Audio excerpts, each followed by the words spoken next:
अमेरिकेचे राष्ट्राध्यक्ष Donald Trump यांच्या टॅरिफ धोरणेला supreme court of the United स्टेट्सने मोठा धक्का दिला आहे. कोर्टने ही नीती बेकायदेशीर ठरवली असतानाही ट्रम्प यांनी सर्व देशांवर 10% अतिरिक्त टॅरिफची घोषणा केली आहे. नेमकं प्रकरण काय, पाहूया विस्तारित रिपोर्ट. अमेरिकेचे राष्ट्राध्यक्ष डोनाल्ड ट्रम्प यांनी गेल्या काही महिन्यात जगातील अनेक देशांवर मोठ्या प्रमाणात टॅरिफ लावले. एखादा देश अमेरिकेच्या भूमिकेशी सहमत नसल्यास थेट आर्थिक दबाव आणण्यासाठी टॅरिफचा वापर करण्यात आला.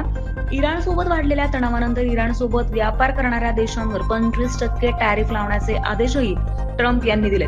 या धोरणामुळे जागतिक बाजारपेठात खळबळ उडाली आहे. मात्र ट्रम्प यांच्या या निर्णयांना आता अमेरिकेच्या सर्वोच्च न्यायालयाने मोठा धक्का दिलाय. सुप्रीम कोर्टाने स्पष्टपणे म्हटलंय की राष्ट्राध्यक्षांनी लावलेले हे टॅरिफ कायद्याच्या चौकटी बाहेरचे असून बेकायदेशीर आहेत.